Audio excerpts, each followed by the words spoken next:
right, welcome back, everybody, to Balanced. Each week, we attempt to examine and discuss sometimes polarizing societal topic using reason, logic, and common sense, trying to keep the slant out of it so we can try to come to a conclusion and maybe find a way forward on some of these topics.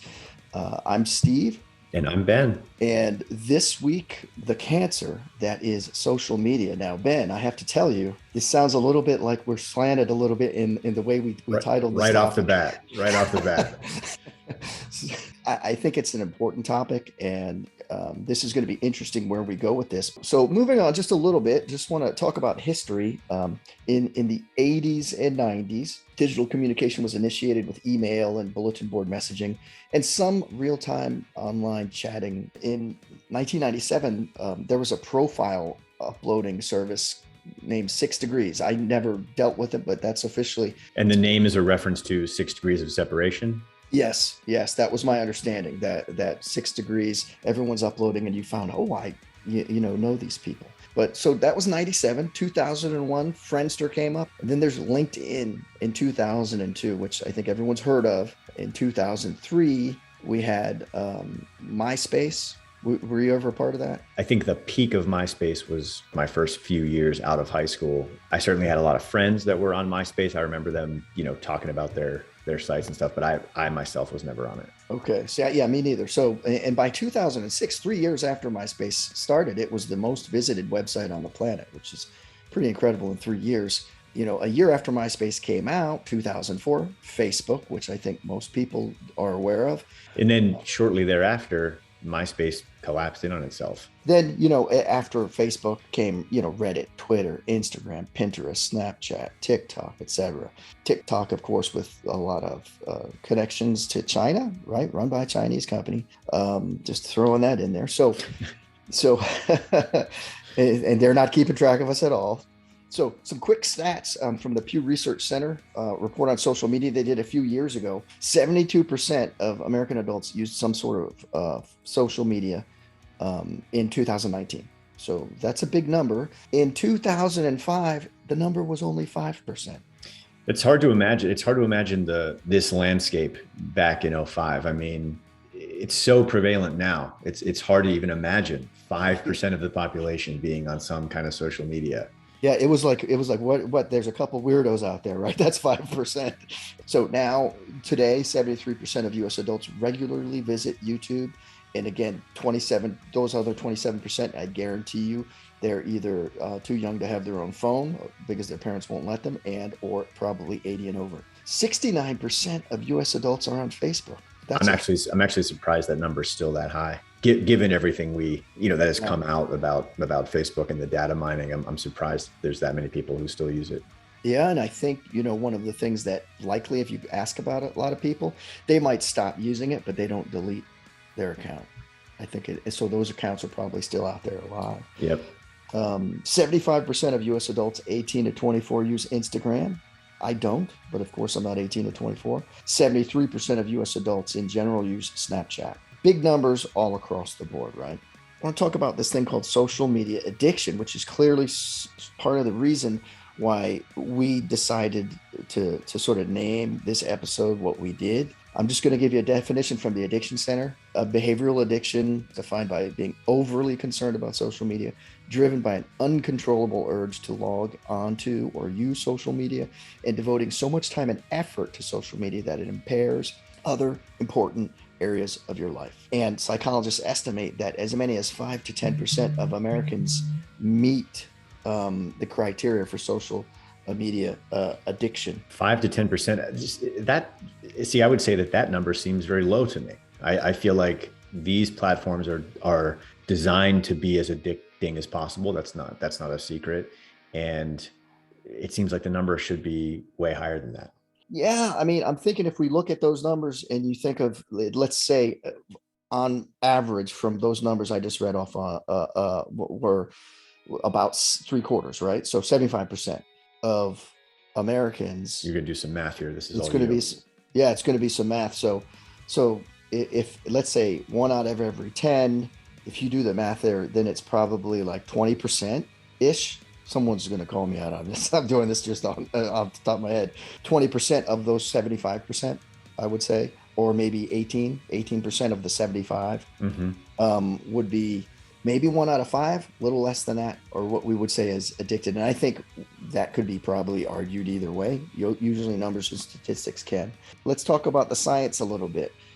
They say this social media addiction is a behavioral addiction. The addictive use of social media looks like any other substance disorder where there's modification of your mood, salience. And salience is basically hyper focus on something. Tolerance, you build up tolerance where you need more over time, like you would with alcohol, right? Or other drugs to get the same effect. There's withdrawal symptoms when people stop it.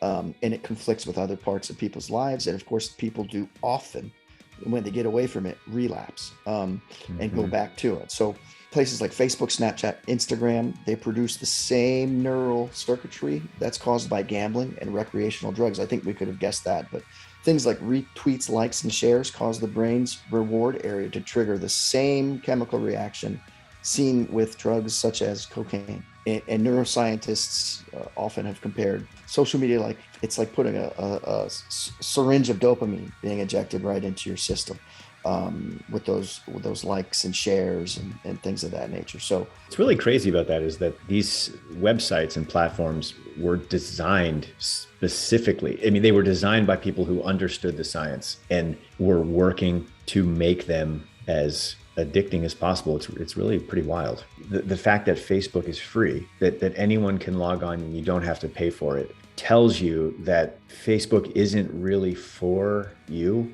It's not for the people.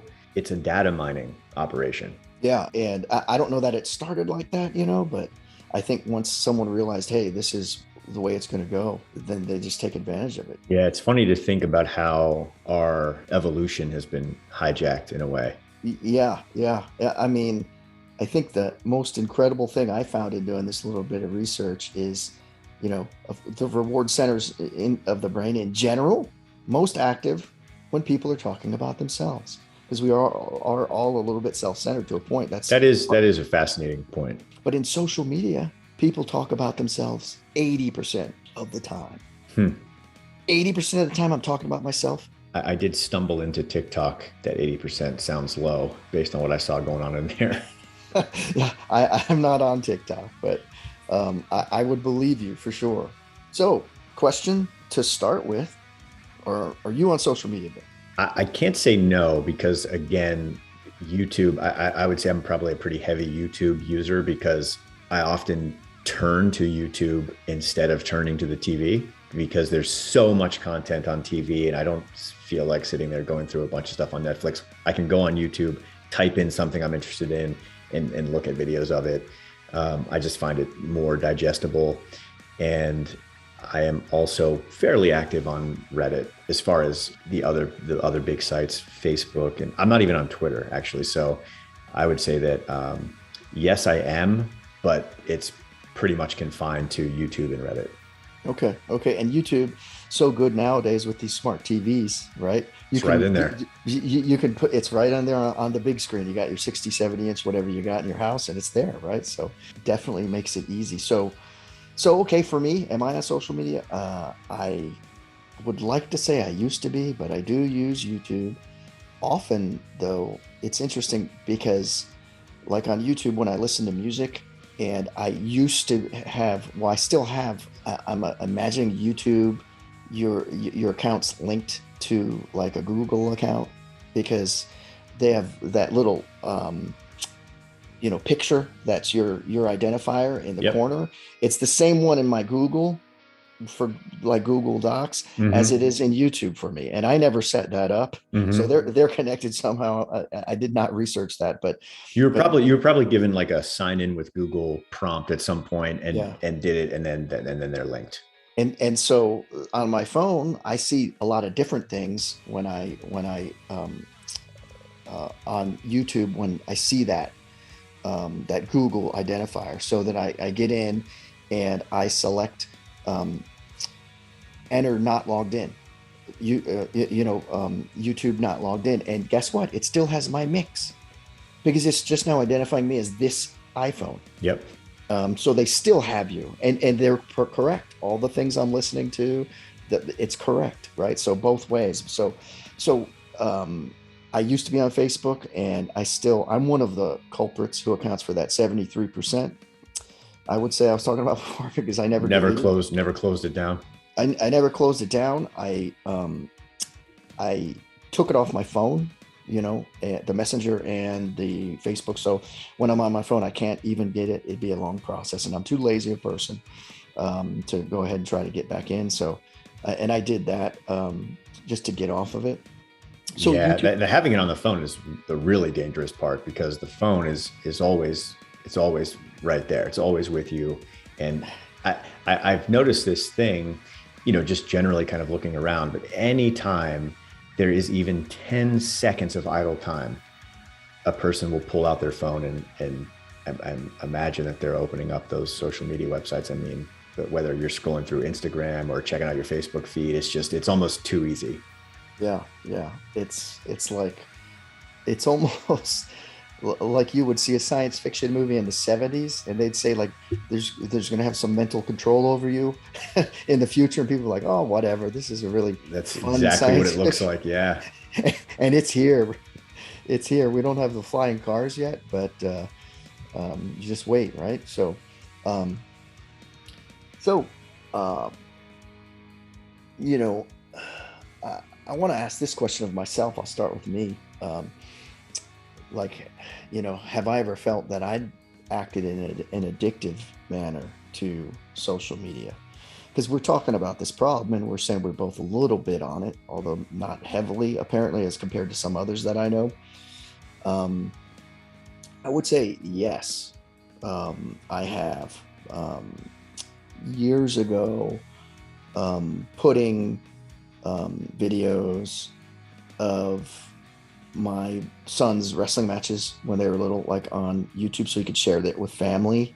But then it was public, and then you're saying who else is looking, because people search and people look and see how many views did it get. Yeah, and it's out there.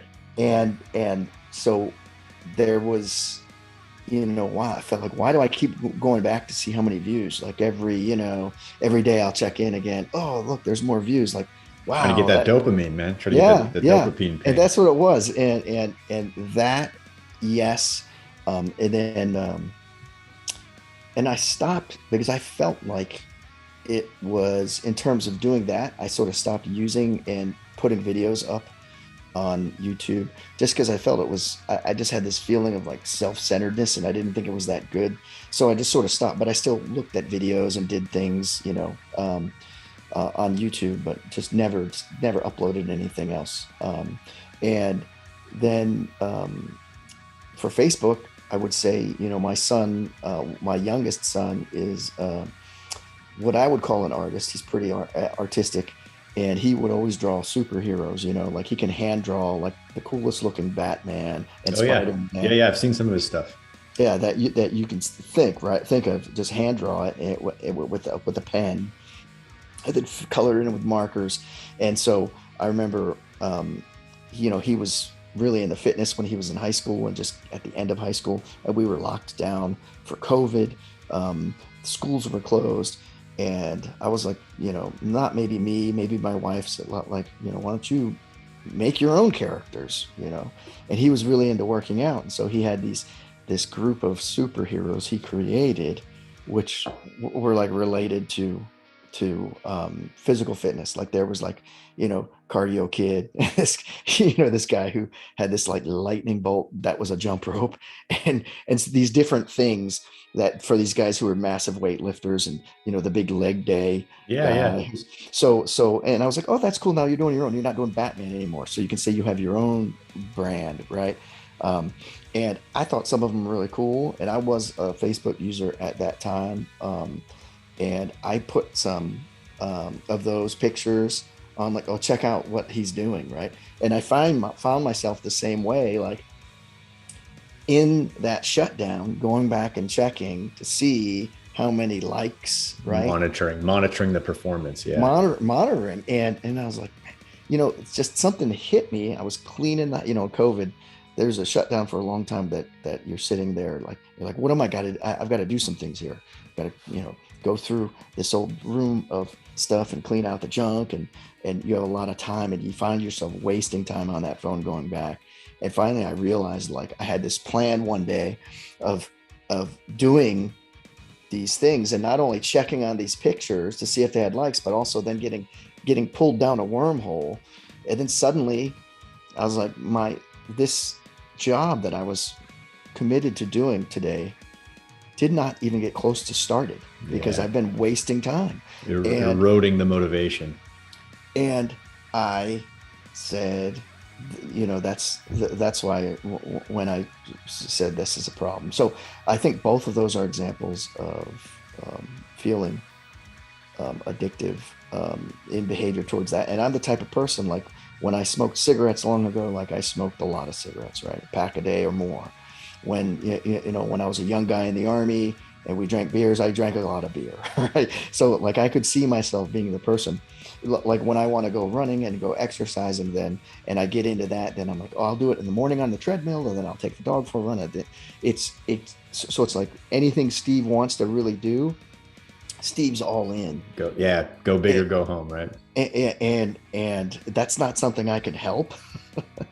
And I think that if you do it with a bad habit like this, time wasting on social media, then you're gonna go big and go home is not a good thing, right? Right. What about you?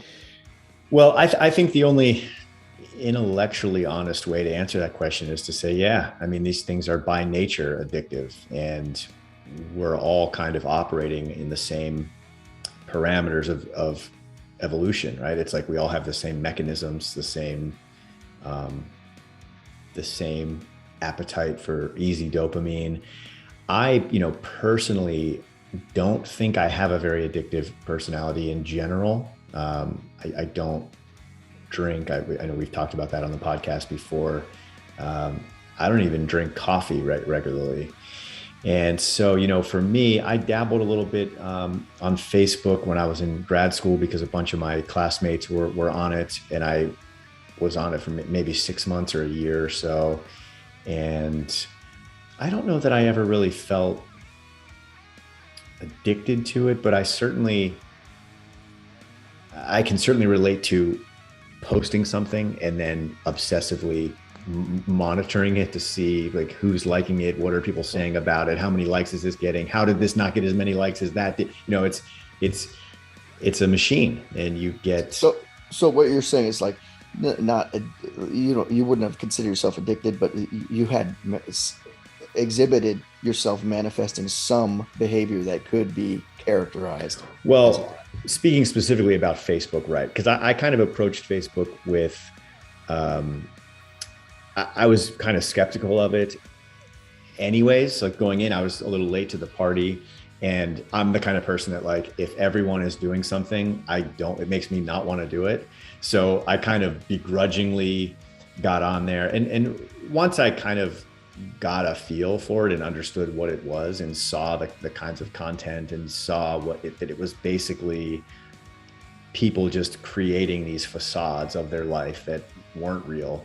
And, like you said, the amount of time spent just kind of like scrolling through this mindless content. Then there was like other issues where, I had like a relative would make some political comment on something that I posted that had nothing to do with it. And there was just a lot of, like, it just felt like a lot of bad energy. And I figured that out pretty quick. And I was like, I was suspicious of this from the beginning, and this really isn't for me. And I closed that account, and I haven't looked back.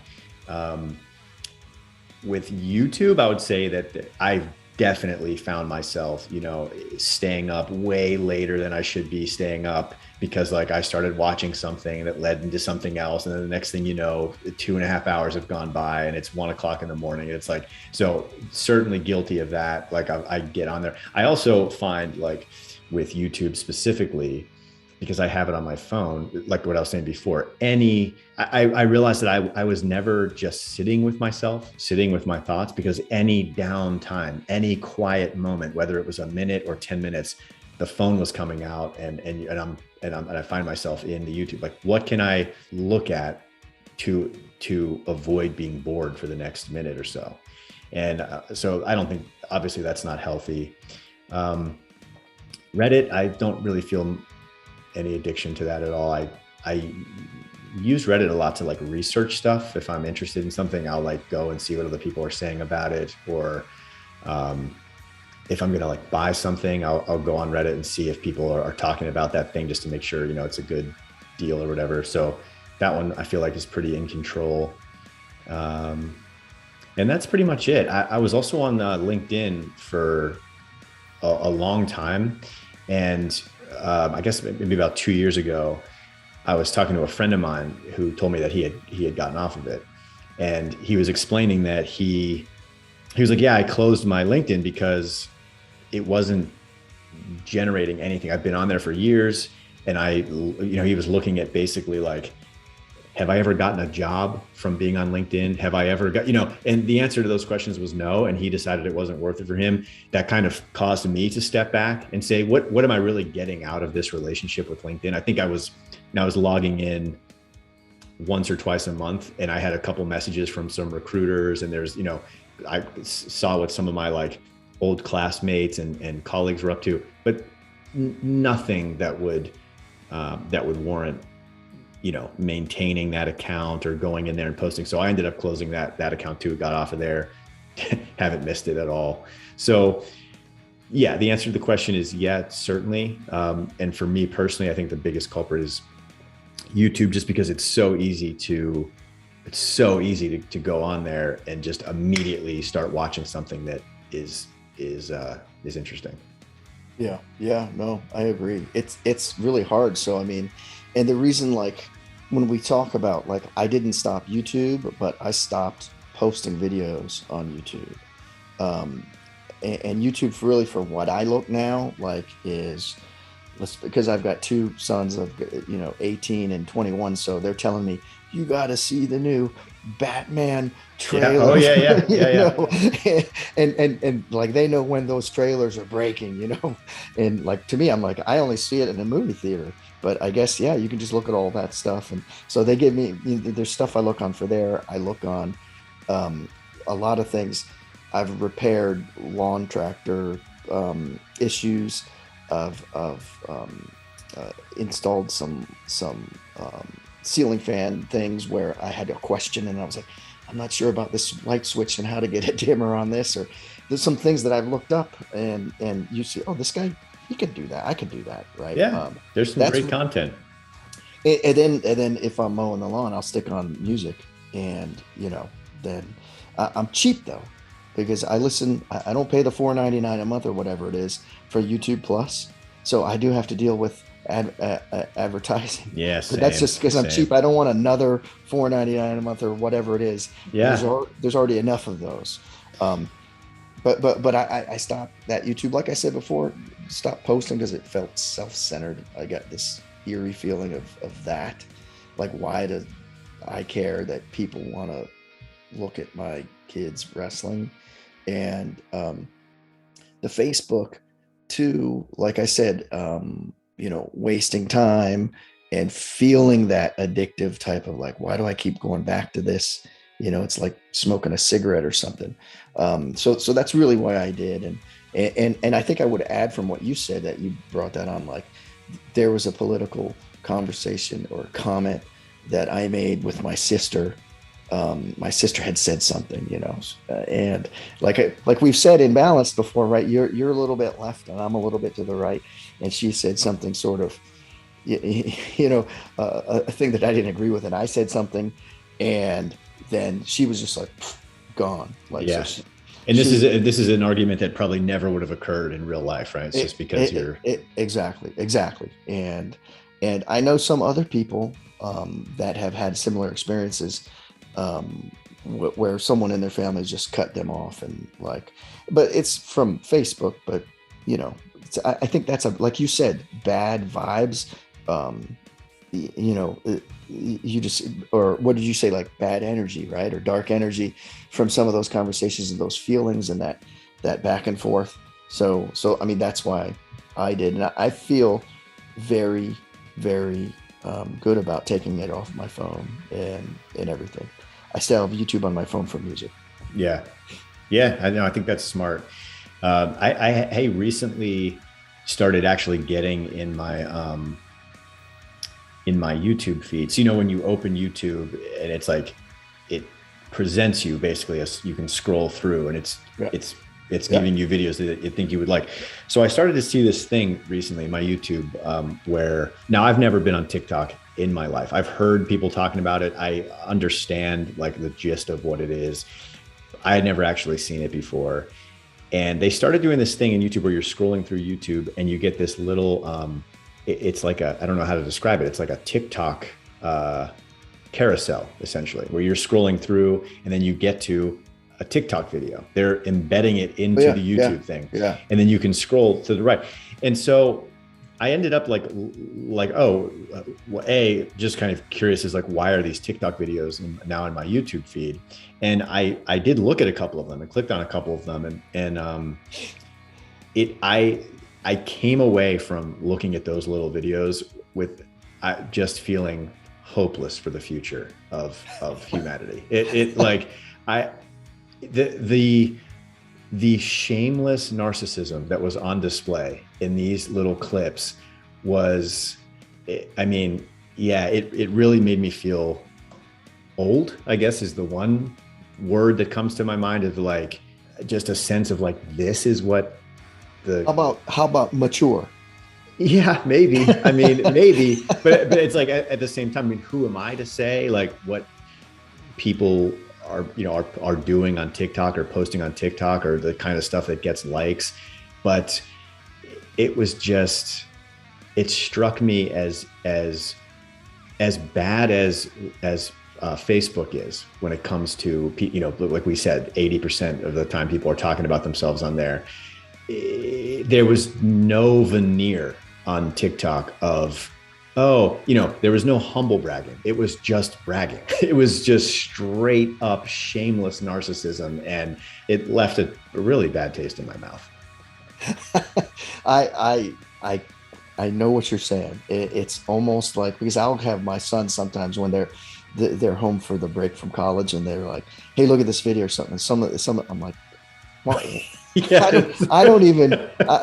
I don't find any value in the 7 seconds I just wasted looking at someone do something weird, like so like weird. And it's interesting, this whole thing. I just had this thought go through my head about how everything's giving and presented, and like you're thinking about the future.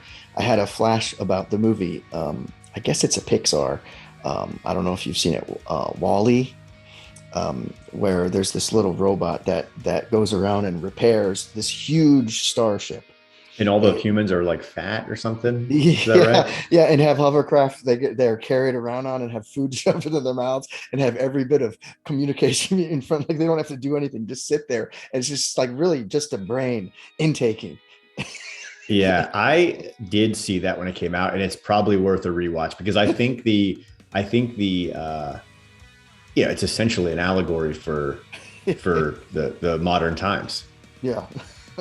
Yeah, it's so I don't know, that just flashed through my head when you were talking about TikTok. So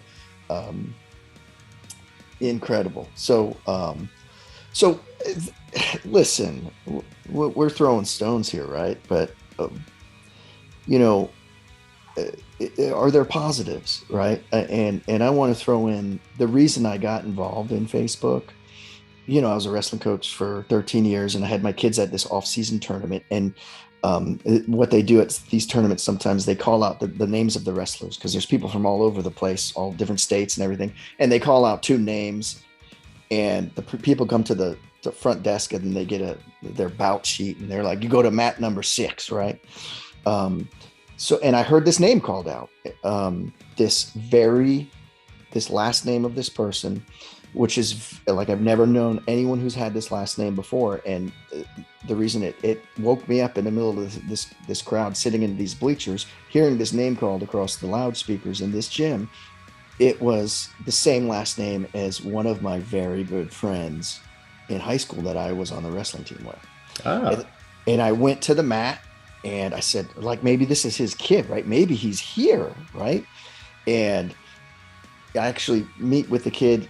He looks a lot like my buddy, and it ends up he's like, that's my uncle, you know. I talked to him after his match, and I was like, oh well, you know.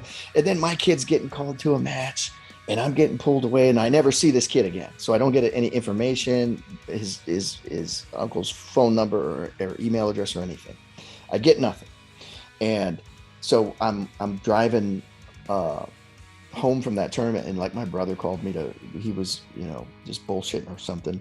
And I said, oh, you should just see, this just happened to me. And I said, I wish I didn't get the guy any information, and, you know, so, and then the guy was gone. Right. So he said, oh, just get on Facebook. You'll find him in like 5 seconds. Right. And that's why I created my Facebook account. And I did literally from hit go to search. I found him and was friends with him on Facebook. So that was a positive to get back in touch. And the other side of this story is that when he passed away, this same friend, good friend of mine, he had issues with depression, and it was a suicide. I found out that happened on Facebook because his niece or someone in his family tagged some, you know, sad memory. And I read this and I was like, what? So I reached out to her and said, what are you talking about? Like, this sounds like you're saying. And then she sent me the obituary, and I was like, wow. And I was able to go and reach out to some other buddies from high school, from the wrestling team, that we hadn't seen each other in years. And we were able to go to the service, you know? So, I mean, I think that's a pro on both sides, right? Like, it's a weird story.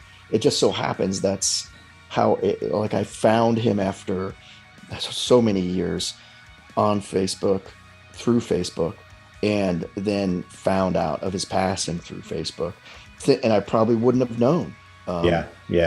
Did you guys ever meet up in person after this reconnection, or was it strictly a Facebook relationship? It was just Facebook.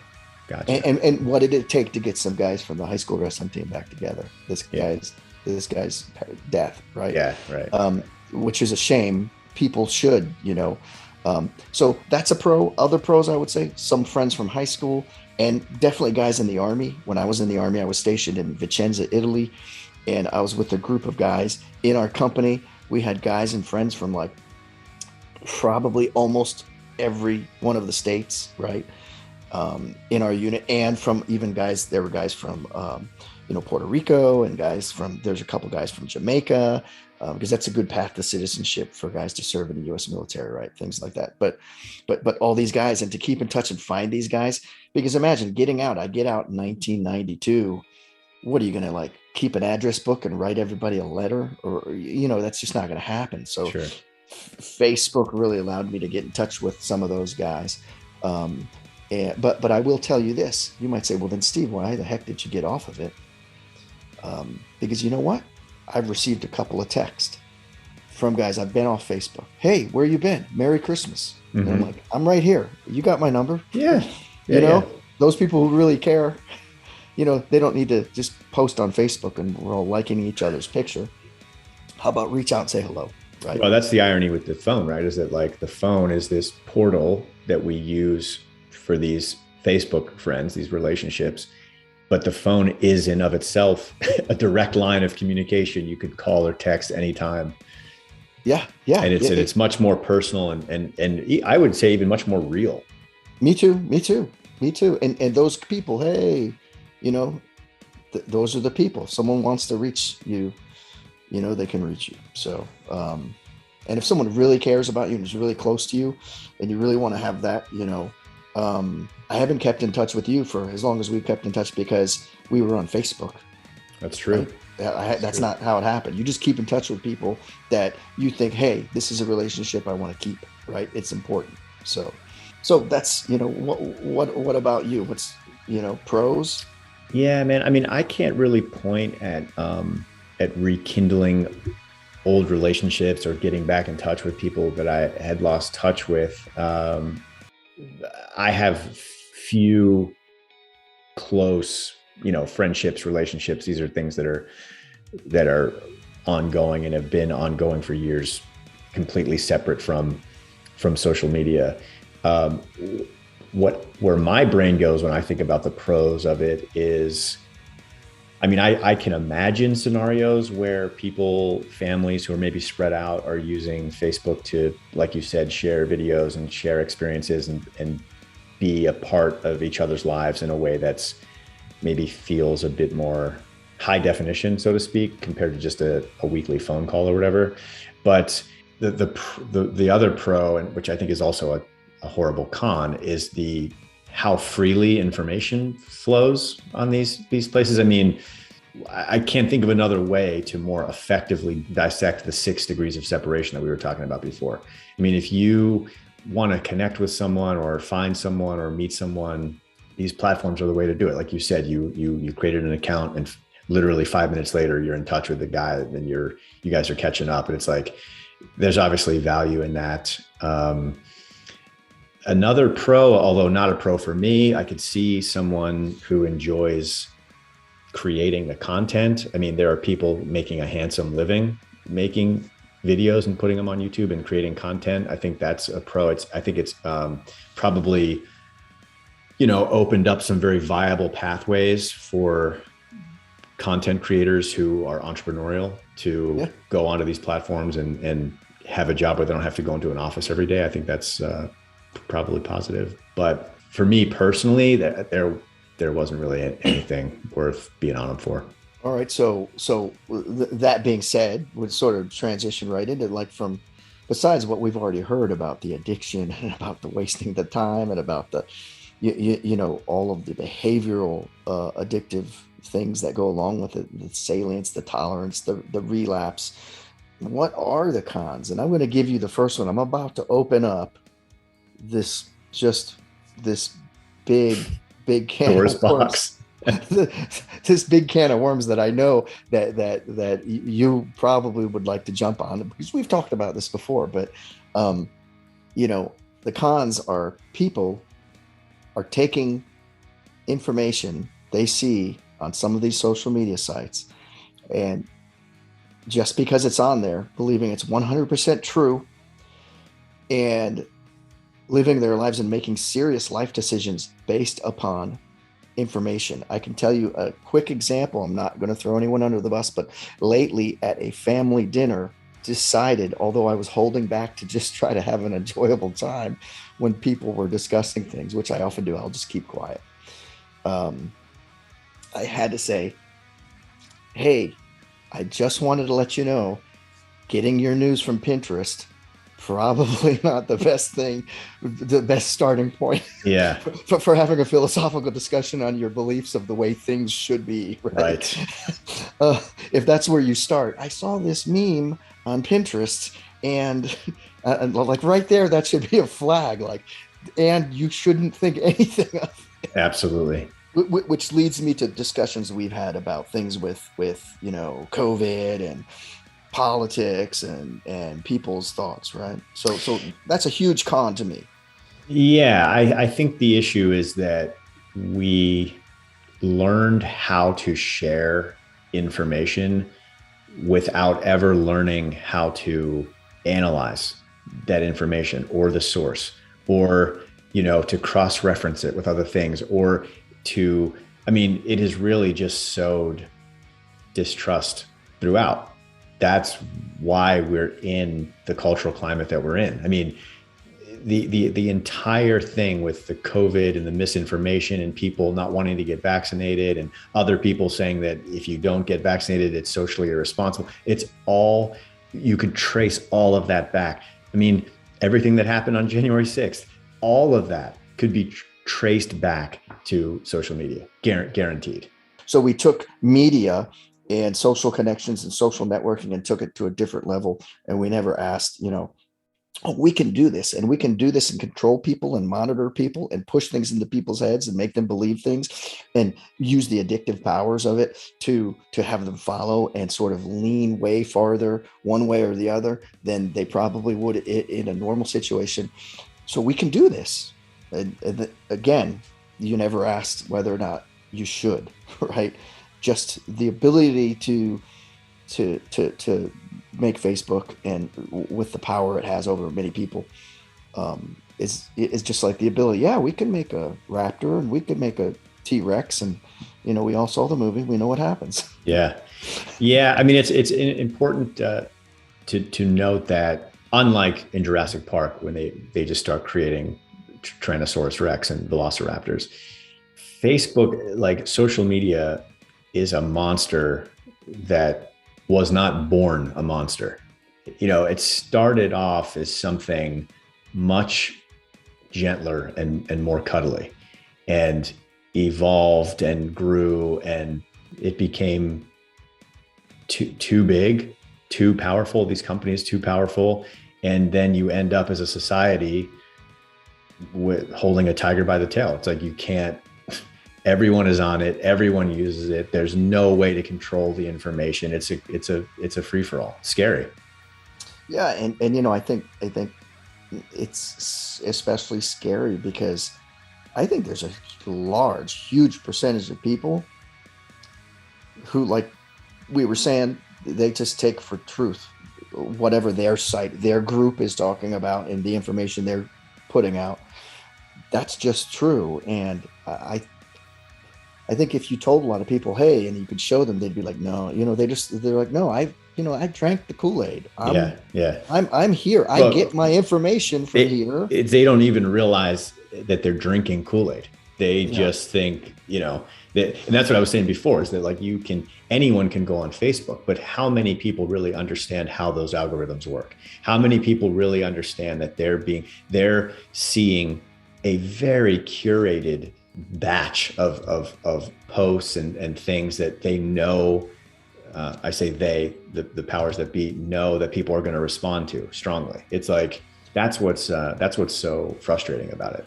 Yeah. And those groups, like we've talked about before, you right now, if you've never been on Facebook in your life, you get on, you create an account, you hit go, you're going to receive targeted ads immediately based upon other things that Facebook's bought from the data marketplace on your other activity, whether it's on YouTube, whether it's what you're searching for on Google, anything like that. But not only that, to your point, what you're, and a lot of people probably don't even know, the same way they're doing that with ads, because they know that I was researching some pair of boots at this website, they're going to throw that ad at me.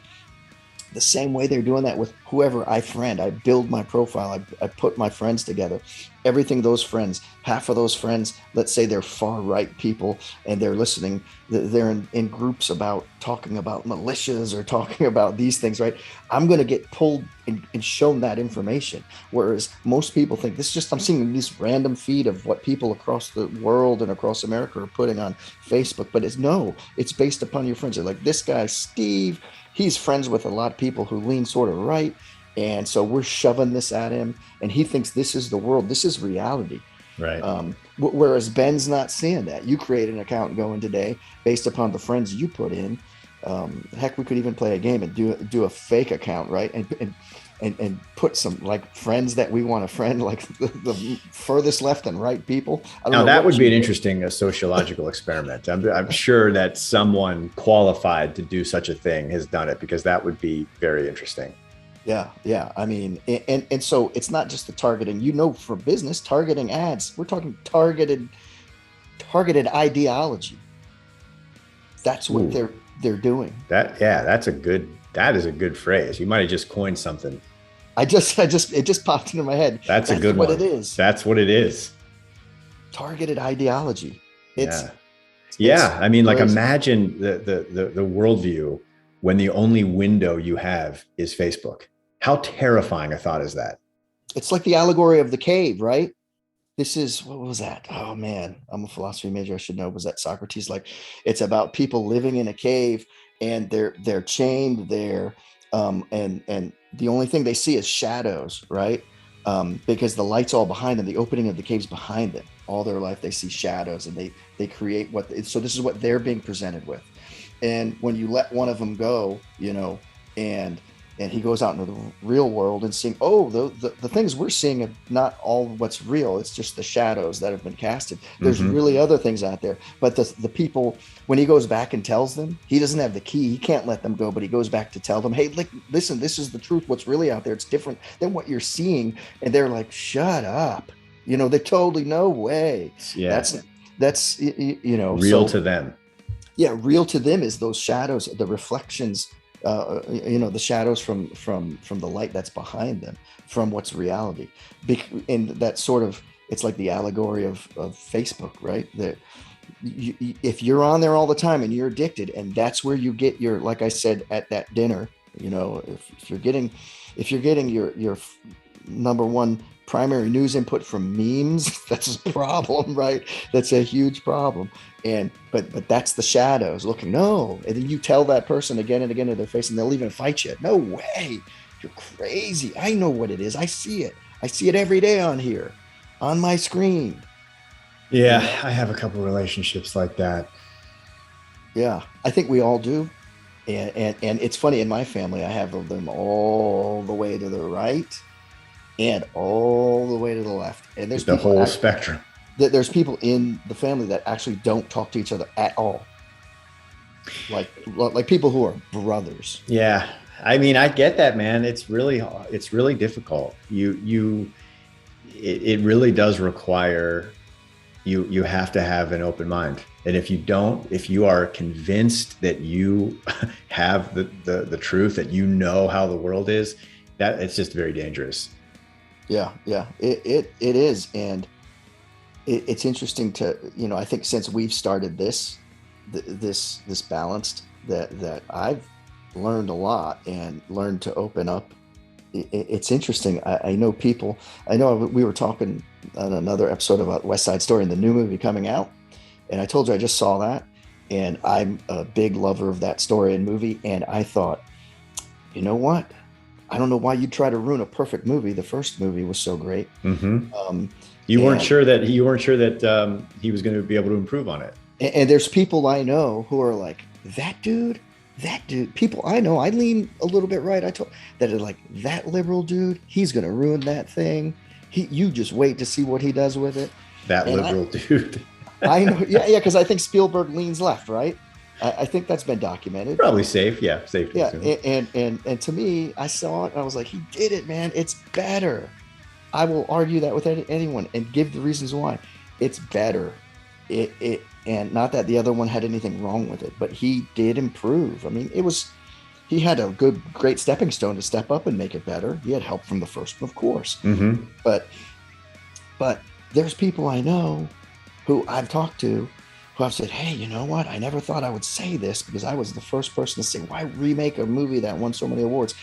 It's better. He did it. There's people I know who are like, nope, not going to see it.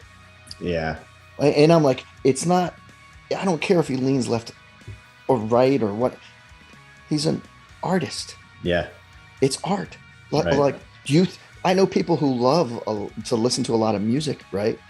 If they lean really right, they don't quit listening to it. Some people do. Right? Some people are like, I'm only listening to this kind of music or that. But to me, art, we've talked about that before. Art is art. If it's good, it's good. So, but yeah, there's people based upon that social media, that force. What did we call it? We just coined that phrase. Targeted ideology. Targeted or manufactured or ideology, targeted ideology. So there you go. So not to get too far off on that. I know you don't like when I do that. So No, we're good, man. But yeah, I find that incredible, that ideology in person, people bringing things up. Well, I saw this meme and like, wait, that's for joking conversation. If you're talking about a meme, not for like, you're trying to make a philosophical political stance on your platform in life from a meme. Crucial distinction. Yeah. You would think you wouldn't have to explain that to someone, but there's that point. I just had to interject. That's the only thing I said. I said, if we're starting there, that's probably not a good place. Yeah. And I'm going to go back and eat my turkey. Right? We've talked about this. There's a lot of cons. There's a lot of, not only with the addiction, but with what we feel is happening in society and these people's ideologies even being targeted and maintained and nourished. Someone's leaning one far way, one or the other. These social media platforms are nourishing that, making it more robust, right? If someone's right leaning or left leaning and they're not on social media, but then they get on social media, they're going to just blossom, right? As a very strong right or a very strong left person, because that's what's being provided with them. So, yeah. So we get that. There's a lot of things we talked about, reasons why obviously we seem to agree that it's not the best, most healthy thing for you. So what's the solution? Do you think, what do you think? Like, kids are on this, man. Yeah, I think I'm about to say some things that are probably, I'm going to make some bold statements here. Okay. So we know that these platforms are toxic. We know that the net result of these platforms is negative. It has to be. There's no way that having every person in America have that kind of access to misinformation, disinformation, bad information, poor information, stuff that's curated specifically to get a reaction. There is just no way that the good side of that outweighs the bad side of that. And I've read about studies that have been done where they have pinpointed social media as being a almost endless source of depression and, feelings of being unfulfilled. And, like you said, we're just eroding people's productivity and time. They are ultimately toxic for society. And if you look at the vast majority of stuff that's being shared, yeah, there might be some funny stuff mixed in there. There might be some interesting stuff mixed in there, but it pales in comparison to the amount of absolute garbage that is being shared on these websites. And I think I'm taking that position because one of the questions that you were going to ask me is about, should there be regulations for minors? I'm going to go even further than that and say that you can't protect kids from it. As soon as they're old enough to have a cell phone, they're in the pipeline. And we just have to ask the question, would we be better off as a society and a culture if they shut down Facebook? The government intervenes, says there's too much negativity, too many bad things are happening as a result of this, and shutting it down. Now, I said I was going to make some bold statements. I realize that's not likely to happen, but from where I'm sitting, right? I looked at it, I saw it myself. I was on there. I talked about that a little bit. I said, oh no, this is not good. There's nothing good going on here. Certainly nothing good enough to have me exposed to all the negative things. And would the world be a better place without it? I think so. All right. And I would say, I can tell you this. I know you can never really totally regulate anything. I mean, people will get in and lie, and people bought alcohol with fake IDs, right? But for minors, I think it's especially bad for minors because they're just forming their thoughts about the way the world is, without any real life experience. I think there should be some sort of regulations. When it says you get on some places and you're going to buy, like I'm going to buy ammunition online, and it says, "Are you 21 or older?" Little soft paywall or something. Yeah, something at least. I think it should be parents should be highly educated, both about the effects it has on themselves, because most of them some of them. I'm not going to say people don't know, but I think there's a lot of people who don't. They should be educated on how bad it could be for kids. Within that education, I think they probably would have a light bulb moment where they're like, hey, this affects me like this too. And that would be really a good way to educate a lot of adults, being like, hey, read this about for your kids. And then you start reading me like, hey, I've fallen into all of these categories with this. And then think, this is me too. Right. So, and that's sort of a soft education of the parents while we're trying to help them make better decisions for their kids. I think there should be. I don't have the answer to what that should be. And I think, like you said, it's near impossible to shut everything down. So that being said, if you must use social media and you just can't say, no, I'm off. In terms of like me watching YouTube videos and listening to music, I'm not being affected by their ads. I don't do anything but music or try to find out how to fix a sink, right?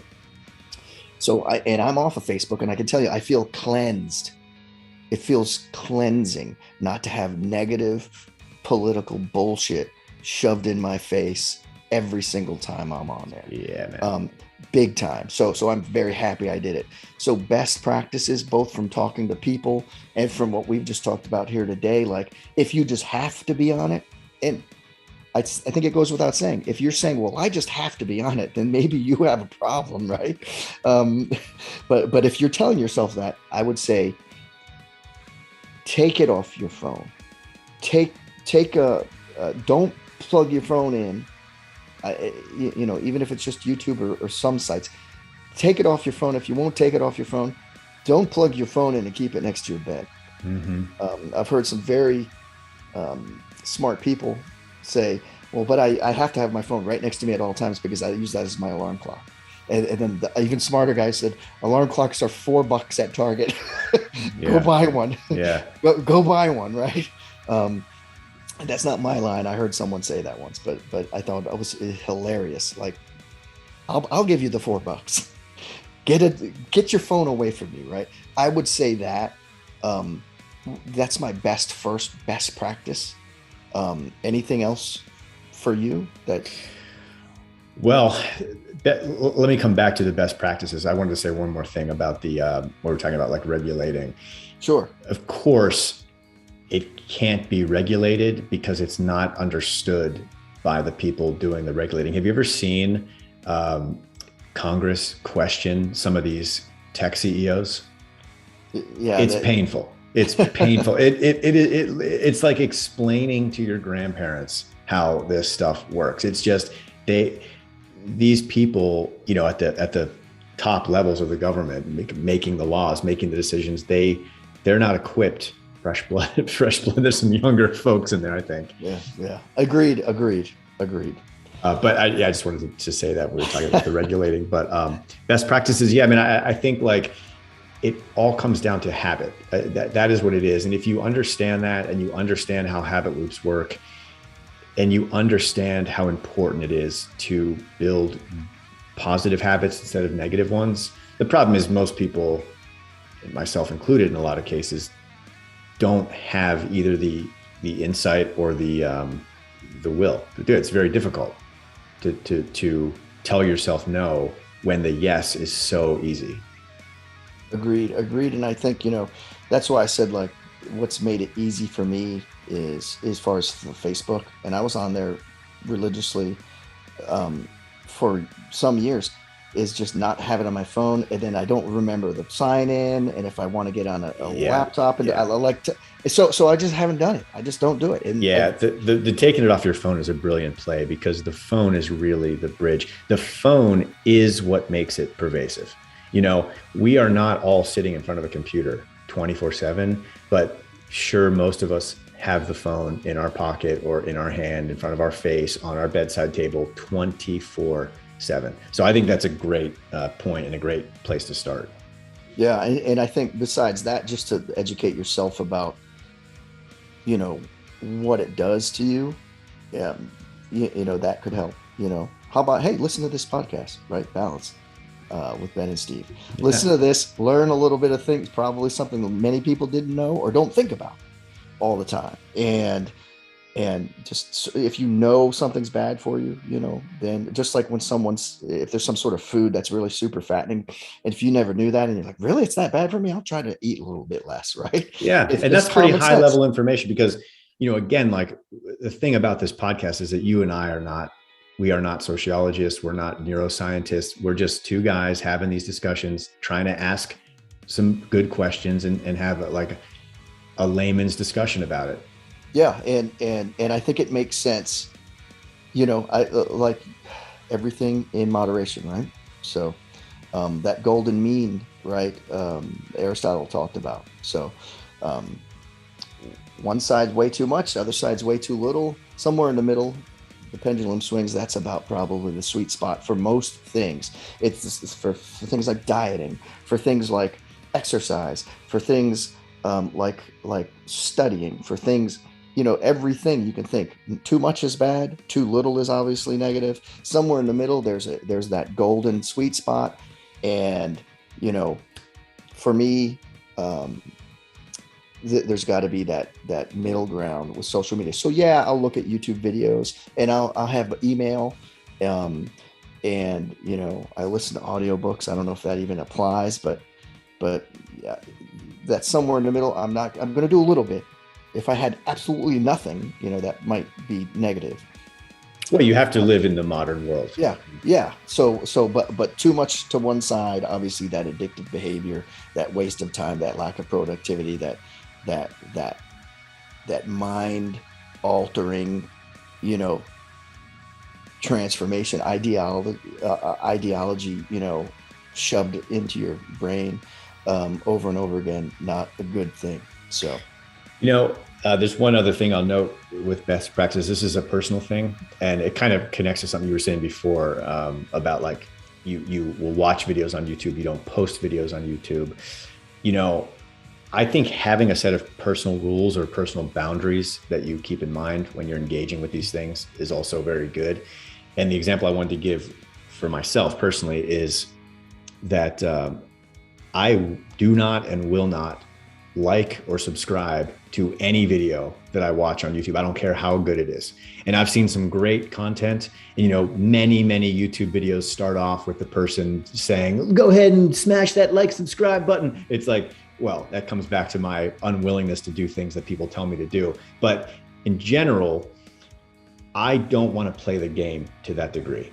I don't want to inform the algorithms. I don't want to make their job easier. I don't care if by liking stuff, it helps them find videos that I might like. I will tell you what I want to watch. I'll type it in the search bar if I want to watch something, So just because someone is telling you to like and subscribe doesn't mean you have to do that. I don't do that. Absolutely. I think that makes a lot of sense. So to sort of wrap those final thoughts up, I think we've covered a lot here. I think, I feel, like I said, cleansed. I can watch and search for a video I want to. I can, I can find something on the internet and search it if I want to. I don't need people trying to do it for me. And I think the self-centeredness that I felt, the addictive behavior that I could easily fall prey to, which would cause waste of time, lack of productivity. My final thoughts are, I'm not going to be on it. I'm going to maintain what I'm doing now. And I'm going to encourage, I encourage my family members to minimize that as much as they can. And I think, everything, moderation, things in moderation, and with some sort of self-control, is the best way forward. Unfortunately, that's not a solution, but that's my sort of final, thoughts on the way forward.